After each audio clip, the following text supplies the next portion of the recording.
Hi, and welcome to GENO'S Picks, presented by the SBRforum.com. I love these guys. That's why I went 3-2 last week for them. Right, people? 32-51 on the year. But don't worry about it, because I'm going to finish with a 5-0 week, and that'll make us 8-2, 80% over the last 2 weeks, so you're excited. You can't wait to get to these picks. But first, you know what really grinds my gears? Bill Maher. People, I've said it before, and hopefully I'll keep saying it until we get the TV show Joe and I deserve. He brings nothing to the table. No one presents sports, pop culture, and gambling insight humor like me and Joe do, but you don't get it. You want to listen to Bill Maher, who sends a tweet out last week like, wow, Jesus just fucked Tim Tebow, his words, not mine, fucked him bad, and on Christmas Eve, somewhere in hell, Satan is Tebowing, saying to Hitler, hey, Buffalo's killing them. What does that tell you about football, or the game, or comedy? Nothing. It's just Maher hating on religion. Fine, do that. But do it in an intelligent way, like we do when we tweet about Tim Tebow. Like that day, I tweeted, Tim just threw his third I in Tebow. That's intelligent. It gives you a stat. It makes fun of his name. Or one week we said, wow, would you rather bet on Phillip Rivers or Tim Tebow? Tim Tebow, a guy that has people praising Jesus Christ, or Phillip Rivers, who has fans screaming, Jesus Christ. Do you understand what we do there? We explain a little about each quarterback. One's religious, one's having a terrible season, and that one that's having a terrible season made the Pro Bowl. Whoever voted Phillip Rivers in is as annoying as Bill Maher. This is too long. You want to gamble. Let's get to the picks.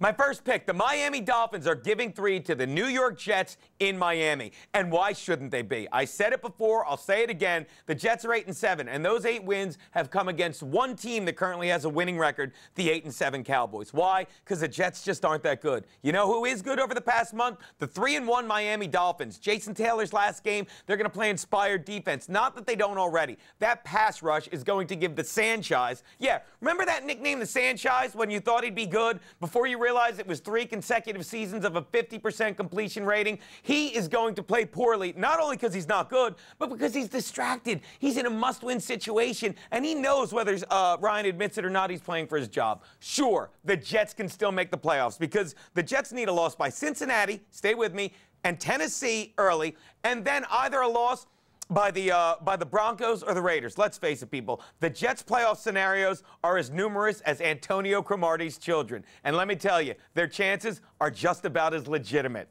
Yeah, people, they are not good. The Dolphins are. I love the Fins. Lay the 3.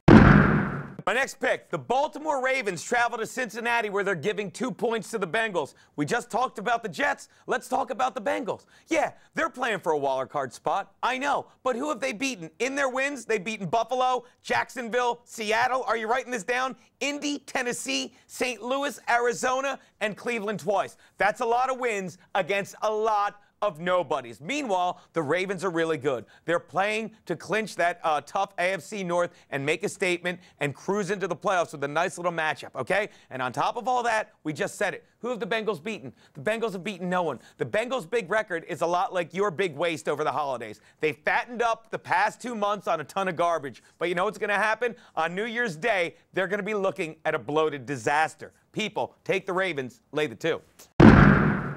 Well, fine. Just have Maher do it. He's hilarious.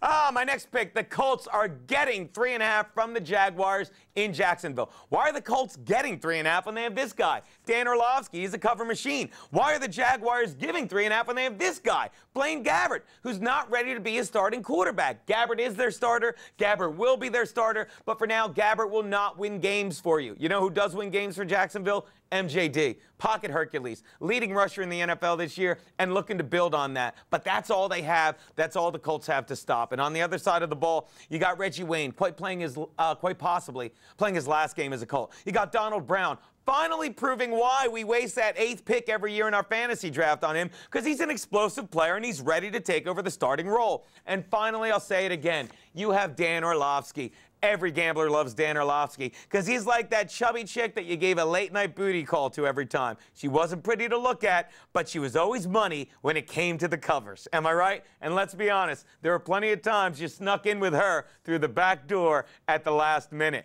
Did the Jaguars win this game? Maybe. Did they win by more than 3? No. Take the Colts. Love you, Orlovsky.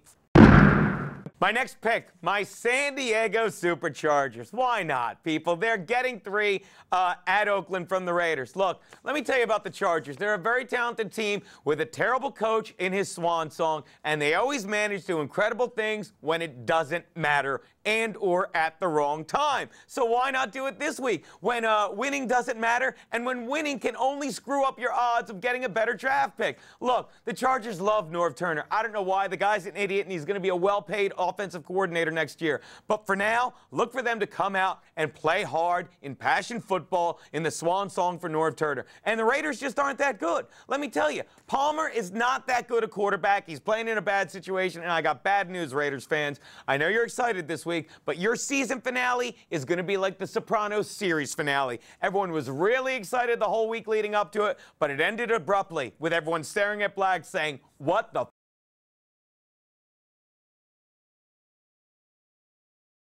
Which brings me to my lock of the week. Yeah, you know what? As long as Bill Maher started it, I had to use his F-bomb. You go back and look at all 16 weeks, I haven't cursed yet. You've cursed a lot, probably 51 times, but that doesn't matter. Let's get to my lock of the week. The Dallas Cowboys are getting 3 points from the New York Giants Sunday night in the Meadowlands. Who's the big winner in this game? The NFL. They can't make enough money flexing this to Sunday night. But I'll tell you something.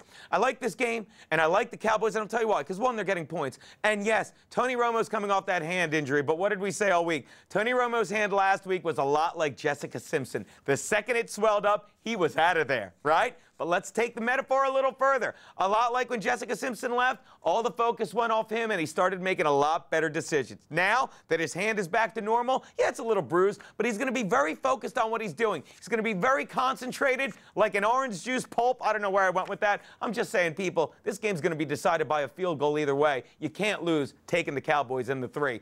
Those are Geno's picks. Back next week with the postseason. I'm not questioning if you have other things to do. I have nothing else to do. The longer I'm here, the longer that crazy bitch. Why don't you run the camera?